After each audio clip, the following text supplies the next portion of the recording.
ಟ್ಯೂಷನ್ಗೆ ಅನುಮತಿಗೆ ಸಂಬಂಧಪಟ್ಟಂತೆ ಸಿಎಂ ಸಿದ್ದರಾಮಯ್ಯ ಅವರು ಅರ್ಜಿಯನ್ನು ಪ್ರಶ್ನಿಸಿ ಅರ್ಜಿಯನ್ನು ಸಲ್ಲಿಕೆ ಮಾಡಿದ್ರು.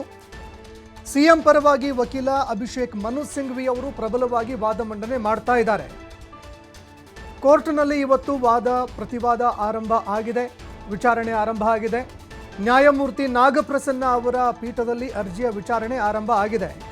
ಹಿಂದಿನ ಕೇಸ್ಗಳು ಅಂದರೆ ಬೇರೆ ಬೇರೆ ಕೇಸ್ಗಳೇನಿದ್ವು, ಸಿಎಂಗಳಾಗಿರಬಹುದು ಅಥವಾ ರಾಜ್ಯಪಾಲರು ವರ್ಸಸ್ ರಾಜ್ಯ ಸರ್ಕಾರಗಳ ವಿರುದ್ಧ ನಡೀತಾ ಇದ್ದಂತಹ ಒಂದು ಪ್ರಕರಣಗಳು ಆಗಿರಬಹುದು, ಆ ಪ್ರಕರಣಗಳನ್ನು ಅಭಿಷೇಕ್ ಮನು ಸಿಂಘ್ವಿ ಅವರು ಉಲ್ಲೇಖ ಮಾಡ್ತಾ ಇದ್ದಾರೆ.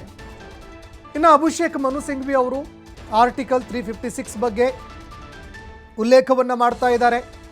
ಆರ್ಟಿಕಲ್ 356ನ ಅನ್ವಯವಾಗಿ ನಾವು ನೋಡಿದಾಗ ಯಾವಾಗ ರಾಜ್ಯ ಸರ್ಕಾರಗಳಲ್ಲಿ ಅಂದರೆ ರಾಜ್ಯ ಸರ್ಕಾರಗಳನ್ನು ನಿಭಾಯಿಸುವಲ್ಲಿ ರಾಜ್ಯ ಸರ್ಕಾರಗಳು ಸರಿಯಾಗಿ ನಡೆಸಲಾಗದಂತಹ ಒಂದು ಪರಿಸ್ಥಿತಿ ಉಂಟಾದಾಗ, ಅಂದರೆ ಏನು ಹೊಸ ಸರ್ಕಾರ ರಚನೆ ಆಗಿರುತ್ತೆ, ಆ ಸರ್ಕಾರ ಸರಿಯಾಗಿ ಸರ್ಕಾರವನ್ನು ನಿಭಾಯಿಸಿದಂತಹ ಒಂದು ಸಂದರ್ಭದಲ್ಲಿ ರಾಷ್ಟ್ರಪತಿ ಆಳ್ವಿಕೆ ಹೇರೋದಕ್ಕೆ ಅಂತ ಆರ್ಟಿಕಲ್ 356ನ ಅವಕಾಶ ರಾಷ್ಟ್ರಪತಿಗಳಿಗೆ ಸಿಗತ್ತೆ. ಅದನ್ನು ಕೂಡ ಅಭಿಷೇಕ್ ಮನು ಸಿಂಘ್ವಿ ಅವರು ಇವತ್ತು ಉಲ್ಲೇಖ ಮಾಡಿದ್ದಾರೆ. ಅಭಿಷೇಕ್ ಮನು ಸಿಂಘ್ವಿ ಇವತ್ತು ಪ್ರಬಲವಾಗಿ ವಾದ ಮಂಡನೆ ಮಾಡ್ತಾ ಇದ್ದಾರೆ. ಕೆಲವು ಸಂದರ್ಭಗಳಲ್ಲಿ ಸಂಪುಟದ ನಿರ್ಣಯಗಳನ್ನು ತಿರಸ್ಕರಿಸಬಹುದು. ಕೆಲವು ಸಂದರ್ಭಗಳು ಅಂದರೆ ಸಿಎಂ ಅವರ ವಿರುದ್ಧ ಯಾವಾಗ ಸಿಎಂಗಳಾಗಿರ್ಬೋದು ಅಥವಾ ಮಂತ್ರಿಗಳಾಗಿರ್ಬೋದು ಅವರ ವಿರುದ್ಧ ಗಂಭೀರವಾಗಿರುವಂತಹ ಆರೋಪಗಳು, ಕ್ರಿಮಿನಲ್ ಕೇಸ್ಗಳು ಬಂದಂತಹ ಸಂದರ್ಭದಲ್ಲಿ, ಇಲ್ಲ ಭ್ರಷ್ಟಾಚಾರದ ಗಂಭೀರವಾದಂತಹ ಆರೋಪಗಳು ಬಂದಂತಹ ಸಂದರ್ಭದಲ್ಲಿ, ಆ ಸಂದರ್ಭಗಳಲ್ಲಿ ಸಂಪುಟ ಏನು ನಿರ್ಣಯ ಕೈಗೊಳ್ಳುತ್ತೆ ಅದನ್ನು ತಿರಸ್ಕಾರ ಮಾಡಬಹುದು ರಾಜ್ಯಪಾಲರು. ಆ ಒಂದು ಅಧಿಕಾರ ಕೂಡ ಅವರಿಗಿರುತ್ತೆ. ಆದರೆ ರಾಜ್ಯಪಾಲರಿಗೆ ಇರುವಂತಹ ಅಧಿಕಾರ ಏನಿದೆ ಅದನ್ನು ಮೀರಿ ಯಾವುದೇ ಕೆಲಸವನ್ನು ಅವರು ಮಾಡಬಾರ್ದು ಅಂತ ರಾಜ್ಯಪಾಲರಿಗೆ ಇರುವಂತಹ ಅಧಿಕಾರದ ಒಂದು ಪರಿಧಿ ಏನಿದೆ ಅದನ್ನು ವಿವರಿಸುವಂತಹ ಕೆಲಸವನ್ನು ಸಿಂಘ್ವಿ ಅವರು ಮಾಡ್ತಾ ಇದ್ದಾರೆ. 2000ನೇ ಇಸ್ವಿಯ ಬಳಿಕ ರಾಷ್ಟ್ರಪತಿ ಆಳ್ವಿಕೆ ಕಡಿಮೆಯಾಗಿದೆ. ಯಾಕಂದರೆ ನಮ್ಮ ದೇಶದಲ್ಲಿ ಬಹಳಷ್ಟು ಕಡಿಮೆಯಾಗಿದೆ ರಾಷ್ಟ್ರಪತಿ ಆಳ್ವಿಕೆ. ಯಾಕಂದರೆ ಅಂತಹ ಒಂದು ಪರಿಸ್ಥಿತಿಗಳು ಎಲ್ಲೂ ಕೂಡ ಉಂಟಾಗಿಲ್ಲ, ಅಂದರೆ ಅಸ್ಥಿರತೆಯ ಒಂದು ಪರಿಸ್ಥಿತಿ ಎಲ್ಲೂ ಕೂಡ ಬಂದಿಲ್ಲ. ಸುಭಾಷ್ ದೇಸಾಯಿ ಪ್ರಕರಣವನ್ನು ಕೂಡ ಅಭಿಷೇಕ್ ಮನು ಸಿಂಘ್ವಿ ಉಲ್ಲೇಖ ಮಾಡಿದ್ದಾರೆ. ರಾಷ್ಟ್ರಪತಿ ಆಳ್ವಿಕೆಯನ್ನು ಉಲ್ಲೇಖಿಸಿ ಅಭಿಷೇಕ್ ಮನು ಸಿಂಘ್ವಿ ಅವರು ವಾದ ಮಂಡನೆ ಮಾಡ್ತಾ ಇದ್ದಾರೆ. ಗವರ್ನರ್ ಕಾನೂನಿನ ಅಡಿಯಲ್ಲಿ ಮಾತ್ರ ಕೆಲಸ ಮಾಡಬೇಕು, ಅಂದರೆ ಗವರ್ನರ್ ಅವರು ಏನಿದ್ದಾರೆ ಕಾನೂನಿನ ಒಂದು ಪರಿಧಿ ಏನಿದೆ ಅದನ್ನು ಮೀರಿ ಅವರು ಎಲ್ಲೂ ಕೂಡ ಕೆಲಸ ಮಾಡಬಾರ್ದು. ಅಂದರೆ ಕೇಂದ್ರ ಸರ್ಕಾರ ಏನೋ ಹೇಳ್ತಾ ಇದೆ, ಕೇಂದ್ರ ಸರ್ಕಾರ ಏನೋ ಅವ್ರ ಕೈಯಿಂದ ಮಾಡಿಸ್ಕೊಳ್ತಾ ಇದೆ ಅಂತಂದರೆ ಕೇಂದ್ರ ಸರ್ಕಾರದ ಕೈಗೊಂಬೆಯಾಗಿ ಅವ್ರು ನಡೆದುಕೊಳ್ಬಾರ್ದು. ಏನೇ ಇದ್ದರೂ ಕೂಡ ಕಾನೂನು ಏನಿರುತ್ತೆ ಕಾನೂನಿನ ಅಡಿಯಲ್ಲಿ ಮಾತ್ರ ಅವರು ಕೆಲಸ ಮಾಡಬೇಕು. ಸಂವಿಧಾನಾತ್ಮಕವಾಗಿರುವಂತಹ ಒಂದು ಸ್ಥಾನದಲ್ಲಿ ಕುಳಿತಿರೋರು ಕಾನೂನಿನ ಅಡಿಯಲ್ಲಿ ಕೆಲಸವನ್ನು ಮಾಡಬೇಕಾಗತ್ತೆ. ಆರ್ಟಿಕಲ್ 356 ಅಡಿಯಲ್ಲಿ ಬರೋದಿಲ್ಲ. ರಾಜ್ಯಪಾಲರು ಜನರಿಂದ ಆಯ್ಕೆಯಾದವರು ಕೂಡ ಅಲ್ಲ. ಅಂದರೆ ಏನು ಯಾವ ರೀತಿಯಾಗಿ ರಾಷ್ಟ್ರಪತಿಯವರು 356 ಅಡಿಯಲ್ಲಿ ಕ್ರಮವನ್ನು ಕೈಗೊಳ್ತಾರೆ, ರಾಜ್ಯ ಸರ್ಕಾರ ಅಸ್ಥಿರವಾಗುವಂತಹ ಸಂದರ್ಭಗಳು ಬಂದಾಗ ಸರಿಯಾಗಿ ನಿಭಾಯಿಸದೇ ಇರುವಂತಹ ಸಂದರ್ಭದಲ್ಲಿ ರಾಷ್ಟ್ರಪತಿ ಆಳ್ವಿಕೆ ಹೇರೋದಕ್ಕೆ ಅಂತ ರಾಷ್ಟ್ರಪತಿಯವರಿಗೆ ಏನು ಹಕ್ಕುಗಳು ಇರುತ್ತೆ ಅದರ ಅಡಿಯಲ್ಲಿ ರಾಜ್ಯಪಾಲರು ಕೂಡ ಬರೋದಿಲ್ಲ. ರಾಜ್ಯಪಾಲರು ಜನರಿಂದ ಆಯ್ಕೆ ಕೂಡ ಆದವರಲ್ಲ. ಅವ್ರನ್ನ ರಾಷ್ಟ್ರಪತಿಗಳು ಆಯ್ಕೆ ಮಾಡಿರ್ತಾರೆ, ಸರ್ಕಾರಗಳು ಆಯ್ಕೆ ಮಾಡಿರ್ತವೆ. ಅವರು ಕೇಂದ್ರ ಸರ್ಕಾರದಿಂದ ನೇಮಕ ಆಗಿರ್ತಾರೆ. ಆದ್ದರಿಂದ ಅವರಿಗೆ ಹೆಚ್ಚು ಉತ್ತರ ಅಧಿಕಾರ ಇದೆ. ಇದೇ ಕಾರಣಕ್ಕಾಗಿ ಹೆಚ್ಚು ಉತ್ತರಾಧಿಕಾರ ಇರುತ್ತೆ ಅಂತ ಅಭಿಷೇಕ್ ಮನು ಸಿಂಘ್ವಿ ಅವರು ವಾದ ಮಂಡನೆ ಮಾಡಿದ್ದಾರೆ. 17A ಆದೇಶ ಏನಿದೆ ಅದನ್ನು ಮರುಪರಿಶೀಲನೆಗೆ ಒಳಪಡಿಸಬಹುದು. ಅಂದರೆ ಭ್ರಷ್ಟಾಚಾರದ ಒಂದು ಪ್ರಕರಣ ಏನಿದೆ ಅದಕ್ಕೆ ಸಂಬಂಧಪಟ್ಟಂತೆ, ಆ ಒಂದು ಕಾಯ್ದೆಗೆ ಸಂಬಂಧಪಟ್ಟಂತೆ ಮರುಪರಿಶೀಲನೆಗೆ ಒಳಪಡಿಸಬಹುದು. ಇಲ್ಲಿ ಸರಿಯಾಗಿರುವಂತಹ ಒಂದು ರಕ್ಷಣೆ ಏನಾದರೂ ನೀಡದಿದ್ದರೆ ಸರ್ಕಾರಗಳು ಬೀಳುವಂತಹ ಸಾಧ್ಯತೆ ಇರುತ್ತೆ. ಯಾಕಂದರೆ ಕರ್ನಾಟಕದಲ್ಲೇನು ಸರ್ಕಾರ ಇದೆ, ಸದ್ಯಕ್ಕೆ ಇರುವಂತಹ ಸರ್ಕಾರ ಇದು ಬಹುಮತದ ಒಂದು ಸರ್ಕಾರ, ಜನರಿಂದ ಆಯ್ಕೆಯಾಗಿರುವಂತಹ ಒಂದು ಸರ್ಕಾರ. ಇನ್ನು ಯಾರು ರಾಜ್ಯಪಾಲರಿದ್ದಾರೆ, ರಾಜ್ಯಪಾಲರು ಜನರಿಂದ ಆಯ್ಕೆಯಾಗಿ ಬಂದಿರೋದಿಲ್ಲ, ಅಂದರೆ ಜನರು ಅವ್ರನ್ನ ಆಯ್ಕೆ ಮಾಡಿರೋದಿಲ್ಲ. ಕೇಂದ್ರ ಸರ್ಕಾರಗಳು ಅವರನ್ನು ಆಯ್ಕೆ ಮಾಡುವಂತಹ ಕೆಲಸವನ್ನು ಮಾಡಿರ್ತವೆ. ಇನ್ನು ಇಲ್ಲಿ ಸರಿಯಾಗಿರುವಂತಹ ಒಂದು ರಕ್ಷಣೆ, ಅಂದರೆ ಸರ್ಕಾರಕ್ಕೆ ನಾವು ಸರಿಯಾಗಿರುವಂತಹ ಒಂದು ರಕ್ಷಣೆಯನ್ನು ಕೊಡದೇ ಇದ್ದರೆ ಆ ಸಂದರ್ಭದಲ್ಲಿ ಸರ್ಕಾರವೇ ಬಿದ್ದೋಗುವಂತಹ ಸಾಧ್ಯತೆ ಇದೆ. ಜನರಿಂದ ಆಯ್ಕೆಯಾಗಿರುವಂತಹ ಒಂದು ಸರ್ಕಾರ ಅದು ಬಿದ್ದೋಗುವಂತಹ ಸಾಧ್ಯತೆ ಇರುತ್ತೆ. ಇನ್ನು ಸಂಶಯ ಕೇಸ್ನಲ್ಲಿ ರಾಜ್ಯಪಾಲರ ಸಾಮಾನ್ಯ ಅಧಿಕಾರದ ಬಗ್ಗೆಯೂ ಕೂಡ ಹೇಳಲಾಗಿದೆ. ಈ ಹಿಂದೆ ಇದ್ದಂತಹ ಒಂದು ಪ್ರಕರಣ ಸಂಶೀರ್ ಪ್ರಕರಣ ಏನಿದೆ ಅದನ್ನು ಕೂಡ ಇಲ್ಲಿ ಉಲ್ಲೇಖ ಮಾಡುವಂತಹ ಕೆಲಸವನ್ನು ಅಭಿಷೇಕ್ ಮನು ಸಿಂಘ್ವಿ ಅವರು ಮಾಡ್ತಾ ಇದ್ದಾರೆ. ಈ ಒಂದು ವಿಚಾರಕ್ಕೆ ಸಂಬಂಧಪಟ್ಟಂತೆ ಆಗ ರಾಜ್ಯಪಾಲರ ಒಂದು ಸಾಮಾನ್ಯ ಅಧಿಕಾರ ಏನಿರುತ್ತೆ ಆ ಒಂದು ಅಧಿಕಾರಕ್ಕೆ ಸಂಬಂಧಪಟ್ಟಂತೆ ಕೂಡ ಅಭಿಷೇಕ್ ಮನು ಸಿಂಘ್ವಿ ಅವರು ಈಗ ಉಲ್ಲೇಖವನ್ನು ಮಾಡ್ತಾ ಇರುವಂಥದ್ದು. ಆ ಒಂದು ವಿಚಾರಗಳಿಗೆ ಸಂಬಂಧಪಟ್ಟಂತೆ ಪ್ರಸ್ತಾಪವನ್ನು ಮಾಡ್ತಾ ಇದ್ದಾರೆ. ರಾಜ್ಯಪಾಲರಿಗೆ ಇರುವಂತಹ ಅಧಿಕಾರಗಳು, ರಾಷ್ಟ್ರಪತಿಗಳಿಗೆ ಇರುವಂತಹ ಅಧಿಕಾರ, ಇದೆಲ್ಲದಕ್ಕೂ ಸಂಬಂಧಪಟ್ಟಂತೆ ಅಂದರೆ ಆರ್ಟಿಕಲ್ 356 ಏನಿದೆ ಅದನ್ನು ಕೂಡ ಉಲ್ಲೇಖ ಮಾಡುವಂತಹ ಕೆಲಸವನ್ನು ಮಾಡಿದ್ರು. ರಾಜ್ಯ ಸರ್ಕಾರಗಳಿಗೆ ನಾವು ಸಂರಕ್ಷಣೆ ಕೊಡುವಂತಹ ಕೆಲಸವನ್ನು ಮಾಡಬೇಕು. ಒಂದು ವೇಳೆ ಏನಾದರೂ ಸರ್ಕಾರಗಳನ್ನು ಸಂರಕ್ಷಣೆ ಮಾಡದೆ ಹೋದರೆ, ಈ ರೀತಿಯಾಗಿ ಏಕಪಕ್ಷೀಯವಾಗಿ ನಿರ್ಧಾರಗಳನ್ನು ತೆಗೆದುಕೊಂಡ್ರೆ ಆಗ ಸರ್ಕಾರ ಅಂದರೆ ಜನರಿಂದ ಆಯ್ಕೆಯಾಗಿರುವಂತಹ ಸರ್ಕಾರ ಏನಿದೆ ಅದೇ ಬಿದ್ದೋಗುವಂತಹ ಸಾಧ್ಯತೆ ಇರುತ್ತೆ. ರಾಜ್ಯಪಾಲರ ಸಾಮಾನ್ಯ ಅಧಿಕಾರ ಏನಿದೆ ಅದಕ್ಕೂ ಸಂಬಂಧಪಟ್ಟಂತೆ ಈಗ ಅಭಿಷೇಕ್ ಮನು ಸಿಂಘ್ವಿ ಅವರು ಉಲ್ಲೇಖ ಮಾಡ್ತಾ ಇದ್ದಾರೆ. ರಾಷ್ಟ್ರಪತಿ ಆಳ್ವಿಕೆ ಸಂಬಂಧಪಟ್ಟಂತೆ ತೀರ್ಪನ್ನು ಕೂಡ ಅವರು ಉಲ್ಲೇಖ ಮಾಡ್ತಾ ಇದ್ದಾರೆ. ಅಭಿಷೇಕ್ ಮನು ಸಿಂಘ್ವಿ ಅವರು ಅಂದರೆ ರಾಷ್ಟ್ರಪತಿ ಆಳ್ವಿಕೆ ಹೇರೋದಕ್ಕೆ ಯಾವಾಗ ಅವಕಾಶ ಇರುತ್ತೆ, ಆರ್ಟಿಕಲ್ 356 ಏನಿದೆ ಅದಕ್ಕೆ ಸಂಬಂಧಪಟ್ಟಂತೆ ರಾಷ್ಟ್ರಪತಿಗಳಿಗೆ ಇರುವಂತಹ ಒಂದು ಅಧಿಕಾರ ಏನು ಅದನ್ನು ಕೂಡ ಇಲ್ಲಿ ಉಲ್ಲೇಖ ಮಾಡುವಂತಹ ಕೆಲಸವನ್ನು ಅಭಿಷೇಕ್ ಮನು ಸಿಂಘ್ವಿ ಅವರು ಮಾಡ್ತಾ ಇದ್ದಾರೆ. ಇನ್ನು ಪ್ರಮುಖವಾಗಿ ಈ ಒಂದು ಪ್ರಕರಣಕ್ಕೆ ಸಂಬಂಧಪಟ್ಟಂತೆ ನಾವು ನೋಡಿದಾಗ ಅಂದರೆ ತುಷಾರ್ ಮೆಹ್ತಾ ಅವರು ಯಾವಾಗ ವಾದ ಮಂಡನೆ ಮಾಡಿದ್ರು, ತುಷಾರ್ ಮೆಹ್ತಾ ಅವರು ಮಾಡಿದಂತಹ ವಾದ ಏನಿತ್ತು, ಇಲ್ಲ ರಾಜ್ಯಪಾಲರು ಏನೇ ಒಂದು ಕ್ರಮವನ್ನು ಕೈಗೊಂಡರೂ ಕೂಡ ಅವರಿಗಿರುವಂತಹ ಅಧಿಕಾರ ಏನಿರುತ್ತೆ ಆ ಅಧಿಕಾರದಲ್ಲಿ ಅವರು ತೆಗೆದುಕೊಂಡಿರ್ತಾರೆ. ಈ ಒಂದು ಪ್ರಕರಣದಲ್ಲೂ ಕೂಡ ಅದೇ ರೀತಿ ಆಯಿತು. ಅಭಿಷೇಕ್ ಮನು ಸಿಂಘ್ವಿ ಅವರು ಹೇಳಿದ್ದೇನು ಅಂತಂದರೆ, ರಾಜ್ಯಪಾಲ ಥಾವರ್ಚಂದ್ ಗೆಹ್ಲೋಟ್ ಅವರು ಏನು ಕ್ರಮ ಕೈಗೊಂಡಿದ್ದಾರೆ ಅವರ ಅಧಿಕಾರದ ಒಂದು ವ್ಯಾಪ್ತಿಗೆ ಬರುವ ರೀತಿಯಲ್ಲಿ ಅವರು ಕ್ರಮ ಕೈಗೊಂಡಿದ್ದಾರೆ. ಅಂದರೆ ಕಾನೂನು ಬಾಹಿರವಾಗಿ ಅವರು ಏನೂ ಕೂಡ ಮಾಡಿಲ್ಲ, ಕಾನೂನಿಗೆ ಹೊರತುಪಡಿಸಿ ಅವರು ಏನೂ ಕೂಡ ಮಾಡಿಲ್ಲ. ಹೀಗಾಗಿ ಅವರು ಪ್ರಾಸಿಕ್ಯೂಷನ್ಗೆ ಅನುಮತಿ ಕೊಟ್ಟಿರೋದೇನಿದೆಯಲ್ಲ ಅದು ಸರಿಯಾಗಿದೆ, ಕಾನೂನಿನ ವ್ಯಾಪ್ತಿಗೆ ಬರುವ ರೀತಿಯಲ್ಲಿದೆ. ಹೀಗಾಗಿ ಅವರು ತೆಗೆದುಕೊಂಡಿರುವಂಥದ್ದು ಏನಿದೆ ನಿರ್ಧಾರ, ಆ ನಿರ್ಧಾರ ಸರಿಯಾಗಿದೆ ಅಂತ ತುಷಾರ್ ಮೆಹ್ತಾ ಅವರು ವಾದ ಮಂಡನೆ ಮಾಡಿದರು. ಇನ್ನು ಕ್ಯಾಬಿನೆಟ್ ಮೀಟಿಂಗ್ ಮಾಡಿದ್ರಾ, ಆಯಿತು ಕ್ಯಾಬಿನೆಟ್ ಮೀಟಿಂಗ್ ಮಾಡಲಿ, ಆದರೆ ಕ್ಯಾಬಿನೆಟ್ ಮೀಟಿಂಗ್ನಲ್ಲಿ ಇವರು ಏನು ನಿರ್ಣಯ ಕೈಗೊಂಡಿದ್ದಾರೆ ಆ ನಿರ್ಣಯಗಳನ್ನು ಯಾರು ರಾಜ್ಯಪಾಲ ಥಾವರ್ಚಂದ್ ಗೆಹ್ಲೋಟ್ ಅವರೇನಿದ್ದಾರೆ ಅವರು ಪರಿಗಣಿಸಲೇಬೇಕಂತೇನಿಲ್ಲ. ಯಾಕಂದರೆ ಅವರದ್ದೇ ಒಂದು ಸಚಿವರು, ಶಾಸಕರು ಎಲ್ಲರೂ ಕೂಡ ಕ್ಯಾಬಿನೆಟ್ನಲ್ಲಿ ಇರ್ತಾರೆ. ಇದೇ ಕಾರಣಕ್ಕಾಗಿ ಯಾರು CM ಅವರಿಂದ ಆಯ್ಕೆಯಾಗಿದ್ದಾರೆ ಅವರ ಆಪ್ತರೇ ಇರುವ ಕಾರಣಕ್ಕಾಗಿ ಏನು ಸಲಹೆ ಸೂಚನೆಗಳನ್ನು ಕೊಡ್ತಾ ಇದ್ದಾರೆ ಅದನ್ನು ಕೂಡ ಪರಿಗಣಿಸುವಂತಹ ಅವಕಾಶ ಏನಿಲ್ಲ ಅನ್ನುವಂತಹ ಒಂದು ವಾದವನ್ನು ತುಷಾರ್ ಮೆಹ್ತಾ ಅವರು ಮಾಡಿದರು. ಇದಕ್ಕೆ ಸಂಬಂಧಪಟ್ಟಂತೆ ಅಭಿಷೇಕ್ ಮನು ಸಿಂಘ್ವಿ ಅವರು ಈಗ ವಾದ ಮಂಡನೆ ಮಾಡ್ತಾ ಇದ್ದಾರೆ. ವಾದ ಮಂಡನೆ ಮಾಡುವಂತಹ ಸಂದರ್ಭದಲ್ಲಿ ರಾಜ್ಯಪಾಲರ ಒಂದು ಅಧಿಕಾರ ಏನಿದೆ, ಅವರ ಅಧಿಕಾರ ವ್ಯಾಪ್ತಿ ಎಷ್ಟಿದೆ ಅದೆಲ್ಲದಕ್ಕೂ ಸಂಬಂಧಪಟ್ಟಂತೆ ಕೆಲವು ಪ್ರಕರಣಗಳನ್ನು ಕೂಡ ಅವರು ಉಲ್ಲೇಖ ಮಾಡುವಂತಹ ಕೆಲಸವನ್ನು ಕೂಡ ಮಾಡ್ತಾ ಇದ್ದಾರೆ. ಸಂಶೀರ್ ಪ್ರಕರಣ ಏನಿತ್ತು, ಕೇಸ್ ಏನಿತ್ತು, ಅದರಲ್ಲಿ ರಾಜ್ಯಪಾಲರ ಸಾಮಾನ್ಯ ಅಧಿಕಾರದ ಬಗ್ಗೆ ಕೂಡ ಹೇಳಲಾಗಿದೆ. ಆ ಒಂದು ಪ್ರಕರಣಕ್ಕೆ ಸಂಬಂಧಪಟ್ಟಂತೆ ರಾಜ್ಯಪಾಲರ ಒಂದು ಅಧಿಕಾರ ವ್ಯಾಪ್ತಿ ಎಷ್ಟು ಅದೆಲ್ಲವನ್ನು ಕೂಡ ಆ ಒಂದು ತೀರ್ಪಿನಲ್ಲಿ ಹೇಳಲಾಗಿತ್ತು. ಆ ಒಂದು ಪ್ರಕರಣವನ್ನು ಕೂಡ ಇಲ್ಲಿ ಅಭಿಷೇಕ್ ಮನು ಸಿಂಘ್ವಿ ಅವರು ಇವತ್ತು ನ್ಯಾಯಮೂರ್ತಿಗಳ ಮುಂದೆ ಇಡುವಂತಹ ಕೆಲಸವನ್ನು ಮಾಡಿದ್ದಾರೆ. ಇನ್ನು ನಾಗಪ್ರಸನ್ನ ಅವರಿಗೆ ಅಂದರೆ ನ್ಯಾಯಮೂರ್ತಿ ನಾಗಪ್ರಸನ್ನ ಅವರಿಗೆ ಇದಕ್ಕೆ ಸಂಬಂಧಪಟ್ಟಂತೆ ಅವರು ಅವರ ವ್ಯಾಪ್ತಿಯಲ್ಲಿ ಕೆಲಸ ಮಾಡಿಲ್ಲ, ಕಾನೂನಾತ್ಮಕವಾಗಿ ಯಾವ ರೀತಿಯಾಗಿ ಅವರು ಕೆಲಸ ಮಾಡಬೇಕಾಗಿತ್ತು ಆ ರೀತಿ ಅವರು ಮಾಡಿಲ್ಲ. ಇನ್ನು ರಾಷ್ಟ್ರಪತಿ ಹಾಗೂ ಆ ಕೇಂದ್ರ ಸರ್ಕಾರದಿಂದ ರಾಜ್ಯಪಾಲರು ನೇಮಕ ಆಗಿರ್ತಾರೆ, ಅವರಿಂದ ಅವರು ನೇಮಕ ಆಗಿರೋದ್ರಿಂದಾಗಿ ಕೇಂದ್ರ ಸರ್ಕಾರದ ಒಂದು ಕೈಗೊಂಬೆಯಾಗಿ ಅವರು ಕೆಲಸವನ್ನು ಮಾಡ್ತಾ ಇದ್ದಾರೆ ಅನ್ನುವ ರೀತಿಯಲ್ಲಿ ಇವತ್ತು ತಮ್ಮ ವಾದ ಮಂಡನೆ ಮಾಡ್ತಾ ಇದ್ದಾರೆ. ಇನ್ನು ಜನರಿಂದ ಆಯ್ಕೆಯಾಗಿರುವಂತಹ ಒಂದು ಸರ್ಕಾರವನ್ನು ಅಸ್ಥಿರಗೊಳಿಸೋದಕ್ಕೆ ಅಂತ ಪ್ರಯತ್ನ ನಡೀತಾ ಇದೆ ಅನ್ನುವಂತಹ ವಿಷಯವನ್ನು ಕೂಡ ಅಭಿಷೇಕ್ ಮನು ಸಿಂಘ್ವಿ ಅವರು ಈಗ ಪರೋಕ್ಷವಾಗಿ ನ್ಯಾಯಮೂರ್ತಿಗಳಿಗೆ ಹೇಳುವಂತಹ ಕೆಲಸವನ್ನು ಮಾಡ್ತಾ ಇದ್ದಾರೆ. ಯಾಕಂದರೆ ಆರ್ಟಿಕಲ್ 356 ಯಾವಾಗ ಒಂದು ರಾಜ್ಯದಲ್ಲಿ ಸರ್ಕಾರವನ್ನು ನಿಭಾಯಿಸದೇ ಇರುವಂತಹ ಒಂದು ಪರಿಸ್ಥಿತಿ ನಿರ್ಮಾಣ ಆಗತ್ತೆ, ಅಂದರೆ ಇಡೀ ರಾಜ್ಯದಾದ್ಯಂತ ಕಾನೂನು ಸುವ್ಯವಸ್ಥೆಗಳು ಯಾವಾಗ ಸಂಪೂರ್ಣವಾಗಿ ಹಾಳಾಗಿ ಹೋಗಿರುತ್ತೆ, ರಾಜ್ಯ ಸರ್ಕಾರ ಯಾವಾಗ ಸರ್ಕಾರವನ್ನು ನಡೆಸುವಲ್ಲಿ ವಿಫಲವಾಗುತ್ತೆ, ಆಗ ರಾಷ್ಟ್ರಪತಿಯವರ ಆಡಳಿತವನ್ನು ಹೇರೋದಕ್ಕೆ ಅಂತ ಆರ್ಟಿಕಲ್ 356 ಅಧಿಕಾರವನ್ನು ಕೊಡುತ್ತೆ ರಾಷ್ಟ್ರಪತಿಗಳಿಗೆ. ಅಂತಹ ಒಂದು ಅಧಿಕಾರ ರಾಜ್ಯಪಾಲರಿಗೆ ಇರೋದಿಲ್ಲ. ರಾಜ್ಯಪಾಲರು ಅವರಿಂದ ನೇಮಕ ಆಗಿರ್ತಾರೆ, ಕೇಂದ್ರ ಸರ್ಕಾರದಿಂದ ನೇಮಕ ಆಗಿರ್ತಾರೆ. ಆದರೆ ಚುನಾಯಿತ ಸರ್ಕಾರ ಏನಿದೆ, ಒಂದು ರಾಜ್ಯದಲ್ಲಿ ಚುನಾಯಿತ ಸರ್ಕಾರ, ಅದರಲ್ಲೂ ಬಹುಮತವನ್ನು ಪಡೆದುಕೊಂಡು ಗೆದ್ದಿರುವಂತಹ ಒಂದು ಪಕ್ಷ, ಬಹುಮತದ ಸರ್ಕಾರ, ಆ ಸರ್ಕಾರಕ್ಕೆ ಸರಿಯಾಗಿರುವ ರಕ್ಷಣೆ ನೀಡದೆ ಹೋದರೆ ಆ ಸರ್ಕಾರ ಬಿದ್ದು ಹೋಗುವಂತಹ ಸಾಧ್ಯತೆ ಇದೆ.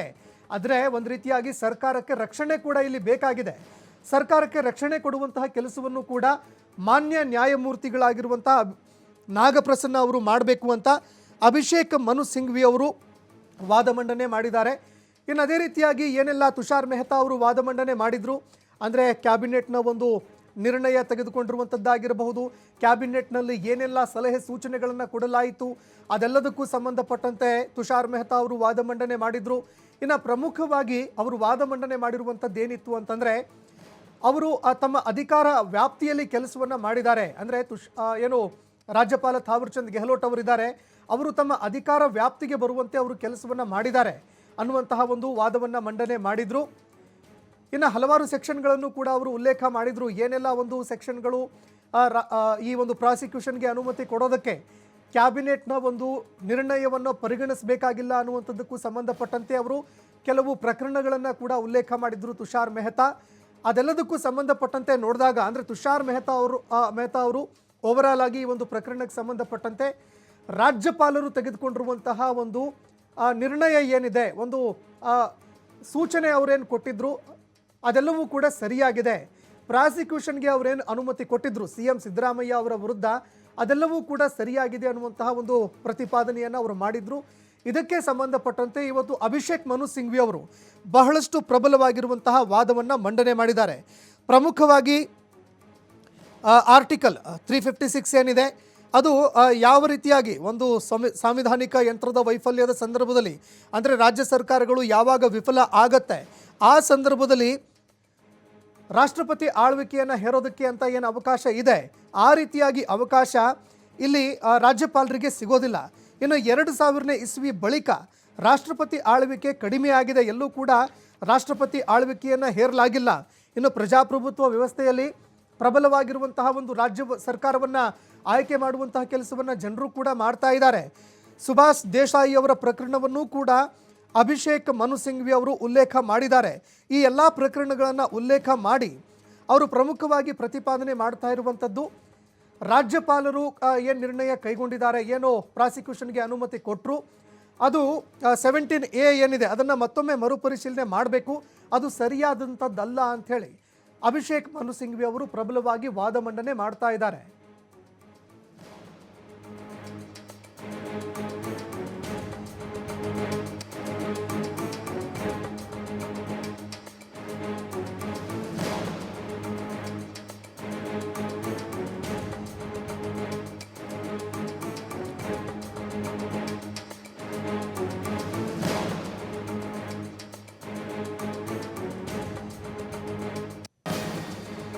ಇನ್ನು ರಾಜ್ಯಪಾಲರು ಸಿದ್ದರಾಮಯ್ಯ ಕೇಸ್ನಲ್ಲಿ ಪಕ್ಷಪಾತ ನಿರ್ಣಯ ಇದೆ, ಅವರು ಪಕ್ಷಪಾತವನ್ನು ವಹಿಸಿದ್ದಾರೆ.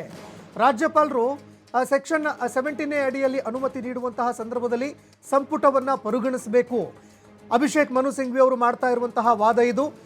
ರಾಜ್ಯಪಾಲರು ಏನು 17A ಅಡಿಯಲ್ಲಿ ಯಾವಾಗ ನಿರ್ಣಯವನ್ನು ಕೈಗೊಳ್ತಾರೆ ಅಂದರೆ ಯಾವಾಗ ಅವರು ಪ್ರಾಸಿಕ್ಯೂಷನ್ಗೆ ಅನುಮತಿಯನ್ನು ಕೊಡ್ತಾರೆ ಆಗ ಸಂಪುಟದ ಒಂದು ನಿರ್ಣಯವನ್ನು ಅವರು ಪರಿಗಣಿಸಬೇಕಾಗತ್ತೆ ಅನ್ನುವಂತಹ ಒಂದು ವಾದವನ್ನು ಅವರು ಮಂಡನೆ ಮಾಡ್ತಾ ಇದ್ದಾರೆ.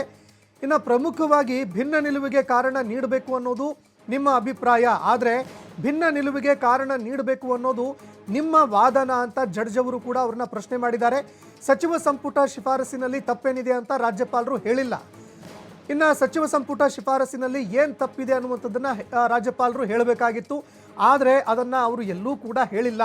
ರಾಜ್ಯಪಾಲರು ಸಿದ್ದರಾಮಯ್ಯ ಕೇಸ್ನಲ್ಲಿ ಪಕ್ಷಪಾತದ ನಿರ್ಣಯವನ್ನು ಕೈಗೊಂಡಿದ್ದಾರೆ, ಬೇರೆ ಪ್ರಕರಣಗಳನ್ನು ಕೂಡ ಅವರು ಕೊಡಬೇಕಾಗಿತ್ತು, ಆದರೆ ಅದನ್ನು ಮಾಡಿಲ್ಲ. 17A ಅಡಿಯಲ್ಲಿ ಅನುಮತಿ ಕೊಡುವಂತಹ ಸಂದರ್ಭದಲ್ಲಿ ಅವರು ಸಂಪುಟದ ಒಂದು ನಿರ್ಣಯವನ್ನು ಪರಿಗಣಿಸಬೇಕಾಗಿತ್ತು. ರಾಜ್ಯಪಾಲರು ಸಂಪುಟದ ನಿರ್ಣಯವನ್ನು ಪಾಲಿಸಿಲ್ಲ, ಆದರೆ ಭಿನ್ನ ನಿಲುವಿಗೆ ಕಾರಣ ಏನಿತ್ತು, ಏನು ಕಾರಣ ಇತ್ತು, ಅವರು ಪ್ರಾಸಿಕ್ಯೂಷನ್ಗೆ ಅನುಮತಿಯನ್ನು ಹಿಂದೆ ಪಡೆದುಕೊಳ್ಳದೇ ಇರೋದಕ್ಕೆ ಕಾರಣ ಏನಿತ್ತು, ಇನ್ನು ಸಂಪುಟದ ಒಂದು ಶಿಫಾರಸು ಏನಿತ್ತು ಅದನ್ನು ಅವರು ನಿರ್ಣಯವನ್ನು ಪರಿಗಣಿಸದೇ ಇದ್ದಾಗ ಯಾವ ಕಾರಣಕ್ಕಾಗಿ ಅವರು ಪರಿಗಣಿಸ್ತಾ ಇಲ್ಲ ಅನ್ನೋದಕ್ಕೆ ಕಾರಣ ಕೊಡಬೇಕಾಗಿತ್ತು. ಆ ಒಂದು ಕಾರಣವನ್ನು ಕೂಡ ಕೊಡುವಂತಹ ಕೆಲಸವನ್ನು ಇಲ್ಲಿ ರಾಜ್ಯಪಾಲ ಥಾವರ್ಚಂದ್ ಗೆಹ್ಲೋಟ್ ಅವರು ಮಾಡಿಲ್ಲ. ಇನ್ನು CM ಸಿದ್ದರಾಮಯ್ಯ ಅವರ ವಿಷಯಕ್ಕೆ ಸಂಬಂಧಪಟ್ಟಂತೆ ಅವರು ಪಕ್ಷಪಾತವನ್ನು ವಹಿಸಿದ್ದಾರೆ. ವಿಪಕ್ಷಗಳೇನಿದ್ದಾವೆ ಬೇರೆ ಬೇರೆ ಪ್ರಕರಣಗಳು ಕೂಡ ಇದ್ದು ಆ ಪ್ರಕರಣಗಳಿಗೆ ಸಂಬಂಧಪಟ್ಟಂತೆ ಪ್ರಾಸಿಕ್ಯೂಷನ್ಗೆ ಅನುಮತಿ ಕೊಡಬೇಕಾಗಿತ್ತು. ಆದರೆ CM ಸಿದ್ದರಾಮಯ್ಯ ಅವರ ವಿರುದ್ಧ ಪ್ರಾಸಿಕ್ಯೂಷನ್ಗೆ ಅನುಮತಿ ಬಂದಾಗ ತರಾತುರಿಯಾಗಿ ಇವರು ಕ್ರಮವನ್ನು ಕೈಗೊಂಡಿದ್ದಾರೆ. ಇನ್ನು ಬೇರೆ ಪ್ರಕರಣಗಳನ್ನು ಹೋಲಿಕೆ ಮಾಡಿ ನೋಡಿದಾಗ CM ಸಿದ್ದರಾಮಯ್ಯ ಅವರ ವಿರುದ್ಧ ಪಕ್ಷಪಾತ ಮಾಡಿದ್ದಾರೆ ಅಂತ ತುಷಾರ್ ಮೆಹ್ತಾ ಅಭಿಷೇಕ್ ಮನು ಸಿಂಘ್ವಿ ಅವರು ಇದೀಗ ವಾದ ಮಂಡನೆ ಮಾಡ್ತಾ ಇದ್ದಾರೆ. ರಾಜ್ಯಪಾಲರು ಸಚಿವ ಸಂಪುಟದ ನಿರ್ಣಯವನ್ನು ಪಾಲಿಸಬೇಕೆಂದಿನ ಏನು ಇಲ್ಲ ಅಂತ ಜಡ್ಜ್ ಅವರು ಕೂಡ ಹೇಳಿದ್ದಾರೆ. ಆದರೆ ಭಿನ್ನ ನಿಲುವೇನಿದೆ ಆ ನಿಲುವಿಗೆ ಸಂಬಂಧಪಟ್ಟಂತೆ ಅವರು ಕಾರಣವನ್ನು ನೀಡಬೇಕಾಗಿತ್ತ ಅಂತ ಕೂಡ ನ್ಯಾಯಾಧೀಶರು ಇಲ್ಲಿ ಪ್ರಶ್ನೆ ಮಾಡಿದ್ದಾರೆ. ಇನ್ನು ಅದೇ ರೀತಿಯಾಗಿ ಅವರು ಪಾಲಿಸಲೇಬೇಕಂತೇನಿಲ್ಲ. ಆದರೆ ಸಿದ್ದರಾಮಯ್ಯ ಅವರ ಪಕ್ಷ ಕೇಸ್ ಏನಿದೆ ಈ ಕೇಸ್ಗೆ ಸಂಬಂಧಪಟ್ಟಂತೆ ಅವರು ಪಕ್ಷಪಾತವನ್ನು ವಹಿಸಿದ್ದಾರೆ ಅಂತ ಅಭಿಷೇಕ್ ಮನು ಸಿಂಘ್ವಿ ಅವರು ತಮ್ಮ ವಾದ ಮಂಡನೆ ಮಾಡಿದ್ದಾರೆ.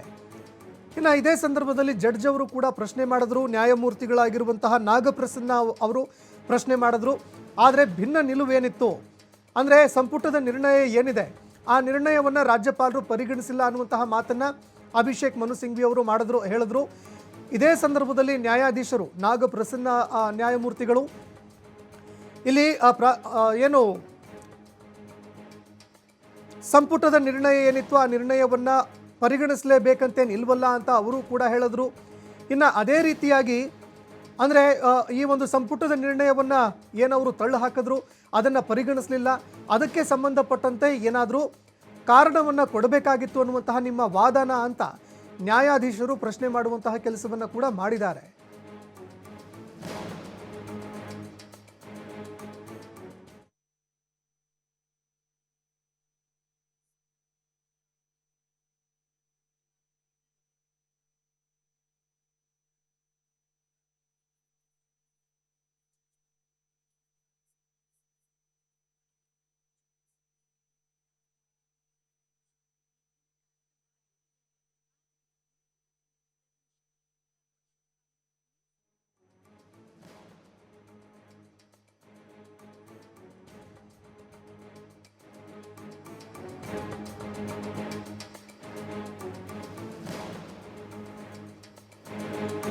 ಇನ್ನು ಅಭಿಷೇಕ್ ಮನು ಸಿಂಘ್ವಿ ಅವರು ಇವತ್ತು ಪ್ರಬಲವಾಗಿ ವಾದ ಮಂಡನೆ ಮಾಡಿದ್ದಾರೆ. ರಾಜ್ಯಪಾಲರು ಸಿದ್ದರಾಮಯ್ಯ ಅವರ ಕೇಸ್ನಲ್ಲಿ ಪಕ್ಷಪಾತ ನಿರ್ಣಯ ಕೈಗೊಂಡಿದ್ದಾರೆ. ಅವರೇನು ನಿರ್ಧಾರ ತೆಗೆದುಕೊಂಡ್ರು, ಪ್ರಾಸಿಕ್ಯೂಷನ್ಗೆ ಅನುಮತಿ ಕೊಟ್ಟರು. ಪ್ರಾಸಿಕ್ಯೂಷನ್ಗೆ ಅನುಮತಿ ಕೊಟ್ಟಿರುವಂಥದ್ರಲ್ಲಿ ಪಕ್ಷಪಾತ ನಮಗೆ ಎದ್ದು ಕಂಡು ಬರ್ತಾ ಇದೆ ಅಂತ ಅಭಿಷೇಕ್ ಮನು ಸಿಂಘ್ವಿ ಅವರು ವಾದ ಮಂಡನೆ ಮಾಡಿದ್ರು. ಇನ್ನು ಕ್ಯಾಬಿನೆಟ್ನ ಒಂದು ನಿರ್ಣಯವನ್ನು ಅವರು ಪರಿಗಣಿಸಬೇಕಾಗಿತ್ತು. 17A ಅಡಿಯಲ್ಲಿ ಅವರು ಕ್ರಮ ಕೈಗೊಂಡಿರೋದ್ರಿಂದಾಗಿ ಕ್ಯಾಬಿನೆಟ್ ಏನು ನಿರ್ಣಯ ಕೈಗೊಳ್ತು ಆ ನಿರ್ಣಯವನ್ನು ಅವರು ಪರಿಗಣಿಸಬೇಕಾಗಿತ್ತು ಅಂತ ಅಭಿಷೇಕ್ ಮನು ಸಿಂಘ್ವಿ ಅವರು ವಾದ ಮಂಡನೆ ಮಾಡಿದರು.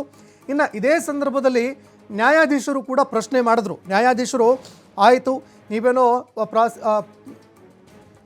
ಕ್ಯಾಬಿನೆಟ್ನ ನಿರ್ಣಯವನ್ನು ಪರಿಗಣಿಸಬೇಕಾಗಿತ್ತಂತೇನು ಹೇಳ್ತಾ ಇದ್ದೀರಿ, ಅದನ್ನು ಪರಿಗಣಿಸಲೇಬೇಕಂತೇನು ಇಲ್ವಲ್ಲ ಅಂತ ನ್ಯಾಯಾಧೀಶರು ಕೂಡ ಇಲ್ಲಿ ಪ್ರಶ್ನೆ ಮಾಡಿದ್ರು. ಆದರೆ ಅದಕ್ಕೆ ಕಾರಣ ಕೊಡಬೇಕಾಗಿತ್ತು ಅನ್ನುವಂಥದ್ದು ನಿಮ್ಮ ವಾದನ ಅಂತ ನ್ಯಾಯಾಧೀಶರು ಇಲ್ಲಿ ಹೇಳಿದ್ರು. ಇದೇ ಸಂದರ್ಭದಲ್ಲಿ ಅಭಿಷೇಕ್ ಮನು ಸಿಂಘ್ವಿ ಅವರು ಕೂಡ ಹೌದು, ಯಾವ ಕಾರಣಕ್ಕಾಗಿ ಅವರು ಈ ಒಂದು ಪ್ರಾಸಿಕ್ಯೂಷನ್ಗೆ ಅನುಮತಿ ಕೊಟ್ಟರಲ್ವೇ, ಕ್ಯಾಬಿನೆಟ್ನ ನಿರ್ಣಯ ಏನು ಕೈಗೊಂಡ್ರು ಅದರ ವಿರುದ್ಧ, ಅದಕ್ಕೆ ಸಂಬಂಧಪಟ್ಟಂತೆ ಯಾಕೆ ಅದನ್ನು ಪರಿಗಣಿಸ್ತಾ ಇಲ್ಲ ಅನ್ನುವಂಥದ್ದಕ್ಕೆ ಕಾರಣ ಕೂಡ ಕೊಡಬೇಕಾಗಿತ್ತು. ಆದರೆ ಅದ್ಯಾವುದನ್ನು ಕೂಡ ಇಲ್ಲಿ ರಾಜ್ಯಪಾಲ ಥಾವರ್ಚಂದ್ ಗೆಹ್ಲೋಟ್ ಅವರು ಮಾಡಿಲ್ಲ. ಇನ್ನು ಅನೇಕ ಪ್ರಕರಣಗಳು ಕೂಡ ಇದ್ದಾವೆ, ಬೇರೆ ಬೇರೆ ಪ್ರಕರಣಗಳನ್ನು ಪರಿಗಣಿಸುವಂತಹ ಕೆಲಸವನ್ನು ಮಾಡಬೇಕಾಗಿತ್ತು. ಆದರೆ ಬೇರೆ ಬೇರೆ ಪ್ರಕರಣಗಳಲ್ಲಿ ಪ್ರಾಸಿಕ್ಯೂಷನ್ಗೆ ಅನುಮತಿ ಕೊಡಲಿಲ್ಲ. ಬೇರೆ ಬೇರೆ ಅಂದರೆ ವಿಪಕ್ಷಗಳ ಒಂದು ವಿರುದ್ಧ ಇರುವಂತಹ ವಿಪಕ್ಷ ನಾಯಕರ ವಿರುದ್ಧ ಇರುವಂತಹ ಪ್ರಾಸಿಕ್ಯೂಷನ್ಗೆ ಅನುಮತಿ ಏನಿತ್ತು ಅದ್ಯಾವುದಕ್ಕೂ ಕೂಡ ಅನುಮತಿ ಕೊಡಲಿಲ್ಲ. ಆದರೆ CM ಸಿದ್ದರಾಮಯ್ಯ ಅವರ ಪ್ರಕರಣ ಬಂದಾಗ ಇಲ್ಲಿ ತರಾತುರಿಯಾಗಿ ಪ್ರಾಸಿಕ್ಯೂಷನ್ಗೆ ಅನುಮತಿ ಕೊಡುವಂತಹ ಕೆಲಸವನ್ನು ರಾಜ್ಯಪಾಲ ಥಾವರ್ಚಂದ್ ಗೆಹ್ಲೋಟ್ ಅವರು ಮಾಡ್ತಾರೆ. ಇದನ್ನು ನೋಡ್ತಾ ಹೋದರೆ ಅವರು ಸಿದ್ದರಾಮಯ್ಯ ಅವರ ಕೇಸ್ಗೆ ಸಂಬಂಧಪಟ್ಟಂತೆ ಪಕ್ಷಪಾತಿಯಾಗಿ ಅವರು ಕೆಲಸ ಮಾಡಿದ್ದಾರೆ ಅನ್ನುವಂಥದ್ದು ಕೂಡ ಗೊತ್ತಾಗ್ತಾ ಇದೆ ಅಂತ ಅಭಿಷೇಕ್ ಮನು ಸಿಂಘ್ವಿ ಅವರು ತಮ್ಮ ವಾದ ಮಂಡನೆ ಮಾಡಿದ್ದಾರೆ. ಇನ್ನು ಅದೇ ರೀತಿಯಾಗಿ ಪ್ರಾಸಿಕ್ಯೂಷನ್ಗೆ ಸಂಬಂಧಪಟ್ಟಂತೆ ಪ್ರಮುಖವಾಗಿ ಈ ಒಂದು ಪ್ರಕರಣಕ್ಕೆ ಸಂಬಂಧಪಟ್ಟಂತೆ ಆರ್ಟಿಕಲ್ 356 ಬಗ್ಗೆ ಕೂಡ ಅಭಿಷೇಕ್ ಮನು ಸಿಂಘ್ವಿ ಅವರು ಇವತ್ತು ಉಲ್ಲೇಖ ಮಾಡಿದ್ದಾರೆ. ಹಿಂದಿನ ಕೆಲವು ಪ್ರಕರಣಗಳನ್ನು ಕೂಡ ಉಲ್ಲೇಖ ಮಾಡುವಂತಹ ಕೆಲಸವನ್ನು ಅಭಿಷೇಕ್ ಮನು ಸಿಂಘ್ವಿ ಅವರು ಮಾಡಿದರು. ಬೇರೆ ಬೇರೆ ಪ್ರಕರಣಗಳಲ್ಲಿ ರಾಜ್ಯಪಾಲರ ಒಂದು ಕಾರ್ಯವ್ಯಾಪ್ತಿ ಏನಿರುತ್ತೆ, ಅಧಿಕಾರ ವ್ಯಾಪ್ತಿ ಏನಿರುತ್ತೆ, ಆ ಅಧಿಕಾರದ ವ್ಯಾಪ್ತಿಯ ಒಂದು ಪರಿಧಿ ಏನಿದೆ ಅದನ್ನು ಇಲ್ಲಿ ಉಲ್ಲೇಖ ಮಾಡುವಂತಹ ಕೆಲಸವನ್ನು ಮಾಡಿದ್ರು. ಬೇರೆ ಬೇರೆ ಪ್ರಕರಣಗಳಲ್ಲಿ ರಾಜ್ಯಪಾಲರಿಗೆ ಹಿನ್ನಡೆ ಆಗಿದ್ದಂತಹ ಒಂದು ಪ್ರಕರಣಗಳನ್ನು ಕೂಡ ಉಲ್ಲೇಖ ಮಾಡುವಂತಹ ಕೆಲಸವನ್ನು ಅಭಿಷೇಕ್ ಮನು ಸಿಂಘ್ವಿ ಅವರು ಮಾಡಿದ್ರು. ಇನ್ನು ರಾಜ್ಯಪಾಲ ಥಾವರ್ಚಂದ್ ಗೆಹ್ಲೋಟ್ ಅವರು ಈ ಒಂದು ಪ್ರಕರಣಕ್ಕೆ ಸಂಬಂಧಪಟ್ಟಂತೆ ಅವರು ಕೇಂದ್ರ ಸರ್ಕಾರದಿಂದ ನೇಮಕವಾಗಿರ್ತಾರೆ. ಕೇಂದ್ರ ಸರ್ಕಾರ ಅವರನ್ನು ನೇಮಕ ಮಾಡಿರುತ್ತೆ. ಇದೇ ಕಾರಣಕ್ಕಾಗಿ ಅವರು ಕೇಂದ್ರ ಸರ್ಕಾರದ ಆಣತಿಯಂತೆ ಕೆಲಸ ಮಾಡ್ತಾ ಇದ್ದಾರೆ. ಇನ್ನು ಪ್ರಮುಖವಾಗಿ ಆರ್ಟಿಕಲ್ 356 ಏನಿದೆ ಅದಕ್ಕೆ ಸಂಬಂಧಪಟ್ಟಂತೆ ಅದು ರಾಷ್ಟ್ರಪತಿಯವರಿಗೆ ಮಾತ್ರ ಅಧಿಕಾರವನ್ನು ಕೊಡುತ್ತೆ. ಅಂತಹ ಸಿಚುವೇಶನ್ ನಮ್ಮ ರಾಜ್ಯದಲ್ಲಿ ಏನು ಇಲ್ವಲ್ಲ. ಆದರೆ ಒಂದು ಬಹುಮತದ ಸರ್ಕಾರ ಏನಿದೆ ಆ ಸರ್ಕಾರಕ್ಕೆ ರಕ್ಷಣೆ ಕೊಡಬೇಕಾದಂತಹ ಕೆಲಸವನ್ನು ಕೂಡ ನಾವು ಮಾಡಬೇಕಾಗತ್ತೆ. ಯಾಕಂದರೆ ಜನರಿಂದ ಆಯ್ಕೆಯಾಗಿರುವಂತಹ ಒಂದು ಸರ್ಕಾರ ಈ ರೀತಿಯಾದಂತಹ ಒಂದು ಗೊಂದಲಗಳೇನಿರುತ್ತೆ ಆ ಗೊಂದಲಗಳಿಗೆ ಒಳಗಾಗಿ ಸರ್ಕಾರ ಅಸ್ಥಿರಗೊಳ್ಳುವಂತಹ ಸಾಧ್ಯತೆ ಇರುತ್ತೆ, ಸರ್ಕಾರ ಬಿದ್ದು ಹೋಗುವಂತಹ ಒಂದು ಸಾಧ್ಯತೆ ಇರುತ್ತೆ. ಹೀಗಾಗಿ ಈ ವಿಷಯವನ್ನು ಗಂಭೀರವಾಗಿ ಪರಿಗಣಿಸಬೇಕು ಅಂತ ಅಭಿಷೇಕ್ ಮನು ಸಿಂಘ್ವಿ ಅವರು ವಾದ ಮಂಡನೆ ಮಾಡಿದ್ದಾರೆ. ಇನ್ನು ರಾಜ್ಯಪಾಲರಿಗೆ ಇರುವಂತಹ ಒಂದು ಅಧಿಕಾರದ ವ್ಯಾಪ್ತಿ ಏನಿದೆ, ಅಧಿಕಾರದ ಒಂದು ಪರಿಧಿ ಏನಿದೆ ಅದನ್ನು ಅವರು ಇಲ್ಲಿ ವಿವರಿಸುವಂತಹ ಕೆಲಸವನ್ನು ಮಾಡಿದ್ದಾರೆ. ಇನ್ನು 2000ನೇ ಇಸ್ವಿ ನಂತರ ಅಂದರೆ 2000ನೇ ಇಸ್ವಿಯ ನಂತರ ಎಲ್ಲೂ ಕೂಡ ಬಹಳಷ್ಟು ಅನೇಕ ಒಂದು ರಾಜ್ಯಗಳಿಗೆ ಸಂಬಂಧಪಟ್ಟಂತೆ ನಾವು ನೋಡಿದಾಗ ರಾಷ್ಟ್ರಪತಿ ಆಳ್ವಿಕೆಯನ್ನು ಎಲ್ಲೂ ಕೂಡ ಹೇರಿಲ್ಲ. ಆ ರೀತಿಯಾದಂತಹ ಒಂದು ಪ್ರಸಂಗ ನಮ್ಮ ದೇಶದಲ್ಲಿ ಉದ್ಭವ ಆಗಿಲ್ಲ. ಇನ್ನು ಸುಭಾಷ್ ದೇಸಾಯಿ ಅವರ ಪ್ರಕರಣ ಏನಿದೆ ಅದನ್ನು ಕೂಡ ಉಲ್ಲೇಖ ಮಾಡುವಂತಹ ಒಂದು ಕೆಲಸವನ್ನು ಇಲ್ಲಿ ಅಭಿಷೇಕ್ ಮನು ಸಿಂಘ್ವಿ ಅವರು ಮಾಡಿದ್ರು. ಇನ್ನು ಶಂಶೀರ್ ಏನು ಪ್ರಕರಣ ಇತ್ತು ಆ ಪ್ರಕರಣಕ್ಕೆ ಸಂಬಂಧಪಟ್ಟಂತೆ ರಾಜ್ಯಪಾಲರ ಒಂದು ಅಧಿಕಾರ ಏನಿದೆ ಅದಕ್ಕೆ ಸಂಬಂಧಪಟ್ಟಂತೆ ಕೋರ್ಟ್ನ ಒಂದು ತೀರ್ಪೇನಿತ್ತು ಆ ತೀರ್ಪನ್ನು ಕೂಡ ಮುಂದೆ ಇಡುವಂತಹ ಕೆಲಸವನ್ನು ಮಾಡಿದ್ರು. ಈ ಒಂದು ಪ್ರಕರಣಕ್ಕೆ ಸಂಬಂಧಪಟ್ಟಂತೆ ಅಂದರೆ ಮುಡಾ ಪ್ರಕರಣಕ್ಕೆ ಸಂಬಂಧಪಟ್ಟಂತೆ ರಾಜ್ಯಪಾಲ ಥಾವರ್ಚಂದ್ ಗೆಹ್ಲೋಟ್ ಅವರು ಏನು ಮಾಡ್ತಾರೆ, ಅವರು ಪಕ್ಷಪಾತವಾಗಿ ಕೆಲಸವನ್ನು ಮಾಡಿದ್ದಾರೆ ಅಂತ ಅಭಿಷೇಕ್ ಮನು ಸಿಂಘ್ವಿ ಪ್ರಬಲವಾಗಿ ವಾದವನ್ನು ಮಂಡನೆ ಮಾಡಿದ್ರು. ಇನ್ನು ಇದರ ಜೊತೆಗೆ ನ್ಯಾಯಮೂರ್ತಿಗಳು ಕೂಡ ಇಲ್ಲಿ ಪ್ರಶ್ನೆ ಮಾಡುವಂತಹ ಕೆಲಸವನ್ನು ಮಾಡಿದ್ರು. ಕ್ಯಾಬಿನೆಟ್ನ ನಿರ್ಣಯವನ್ನು ಅವರು ಪರಿಗಣಿಸಬೇಕಾಗಿತ್ತು ಅನ್ನುವಂತಹ ಒಂದು ವಾದವನ್ನು ಅಭಿಷೇಕ್ ಮನು ಸಿಂಘ್ವಿ ಅವರು ಮಾಡಿದ್ರು. 17A ಏನಿದೆ ಅದರ ಅಡಿಯಲ್ಲಿ ಇಲ್ಲಿ ನಿರ್ಣಯ ಅವರು ಕ್ರಮವನ್ನು ಕೈಗೊಳ್ತಾ ಇದ್ದಾರೆ ಅಂತಂದರೆ, ಪ್ರಾಸಿಕ್ಯೂಷನ್ಗೆ ಅನುಮತಿ ಕೊಡ್ತಾ ಇದ್ದಾರೆ ಅಂತಂದರೆ ಆಗ ಈ ಒಂದು ಏನು ಪ್ರಕರಣಕ್ಕೆ ಸಂಬಂಧಪಟ್ಟಂತೆ ಅವರು ಕ್ಯಾಬಿನೆಟ್ನ ಒಂದು ನಿರ್ಣಯವನ್ನು ಪರಿಗಣಿಸಬೇಕಾಗಿತ್ತು ಅಂತ ಅಭಿಷೇಕ್ ಮನು ಸಿಂಘ್ವಿ ಅವರು ವಾದ ಮಂಡನೆ ಮಾಡಿದ್ರು. ಈಗ ಆ ಒಂದು ಸಂದರ್ಭದಲ್ಲಿ ನ್ಯಾಯಾಧೀಶರು ಕೂಡ ಮಧ್ಯಪ್ರವೇಶ ಮಾಡಿದ್ರು.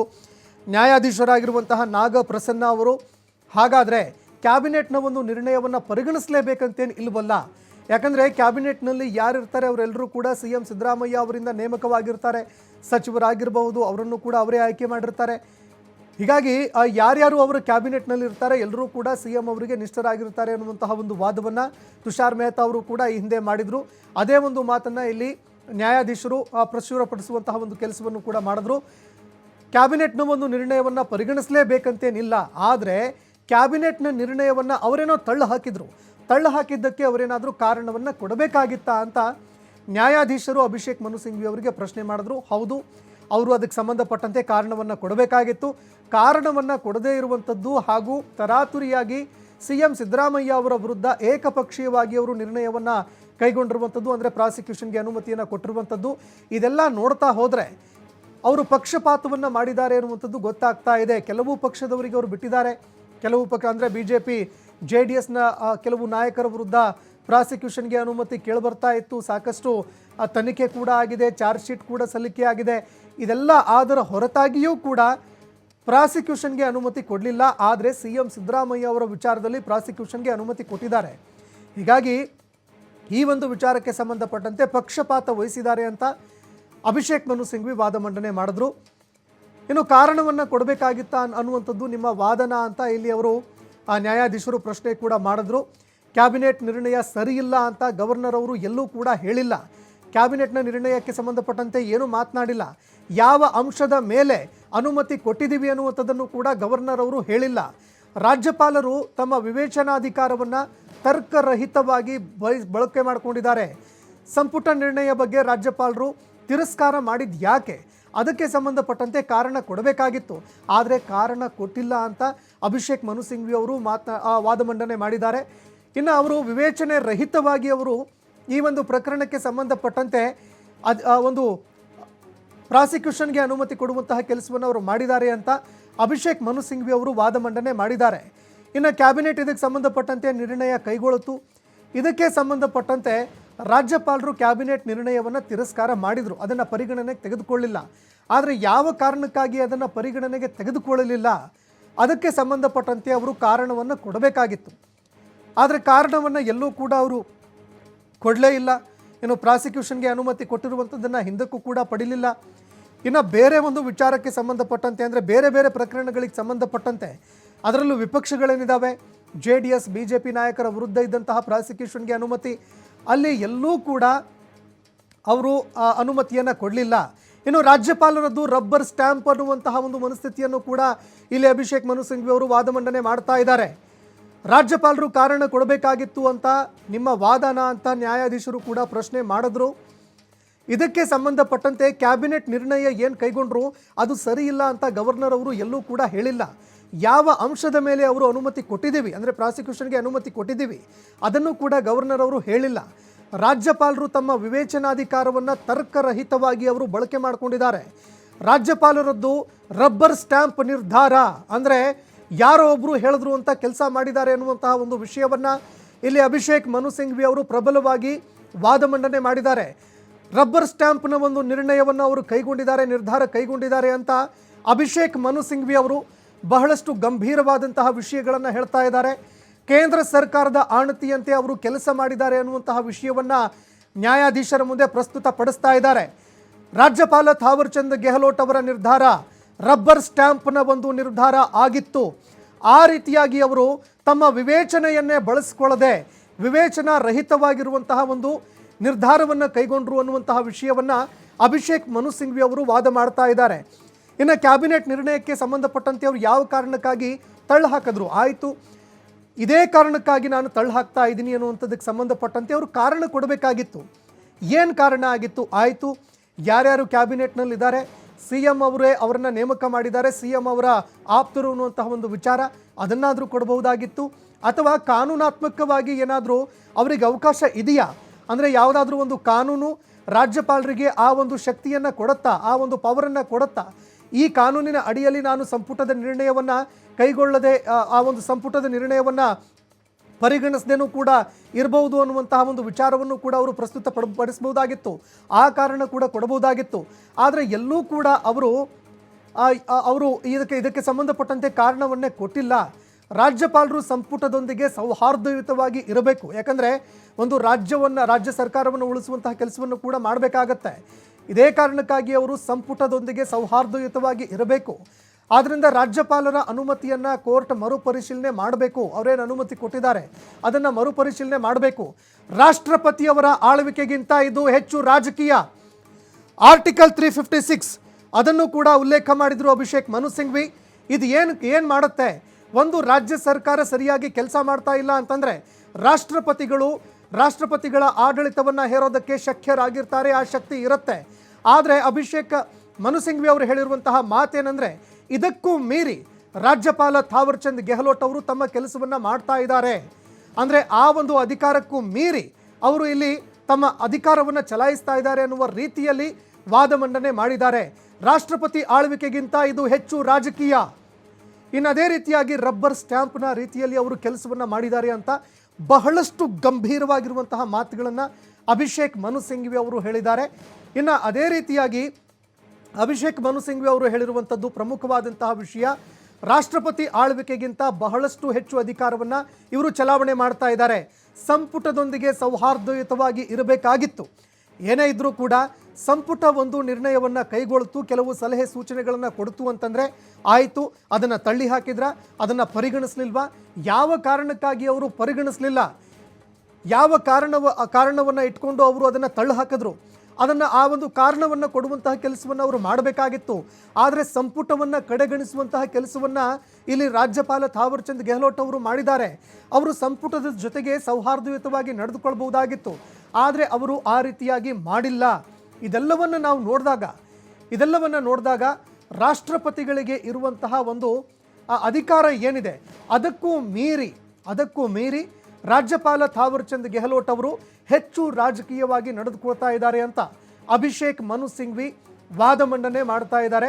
ಇನ್ನು ಸೌಹಾರ್ದಯುತವಾಗಿ ಇರಬಹುದಾಗಿತ್ತು, ಅವರು ಸಂಪುಟದೊಂದಿಗೆ ಕಾರಣವನ್ನು ಕೂಡ ಕೊಡಬಹುದಾಗಿತ್ತು, ಅವರು ಆ ರೀತಿಯಾಗಿ ಮಾಡಿಲ್ಲ. ಇದೇ ಕಾರಣಕ್ಕಾಗಿ ರಾಜ್ಯಪಾಲ ಥಾವರ್ಚಂದ್ ಗೆಹ್ಲೋಟ್ ಅವರು ಏನು ಪ್ರಾಸಿಕ್ಯೂಷನ್ಗೆ ಅನುಮತಿ ಕೊಟ್ಟಿದ್ದಾರೆ ಅದನ್ನು ಮಾನ್ಯ ನ್ಯಾಯಾಧೀಶರು ಮರುಪರಿಶೀಲನೆ ಮಾಡಬೇಕು ಅಂತ ಅಭಿಷೇಕ್ ಮನು ಸಿಂಘ್ವಿ ಅವರು ನ್ಯಾಯಮೂರ್ತಿಗಳಾಗಿರುವಂತಹ ನಾಗಪ್ರಸನ್ನ ಅವರಿಗೆ ಮನವಿ ಮಾಡಿಕೊಂಡಿದ್ದಾರೆ.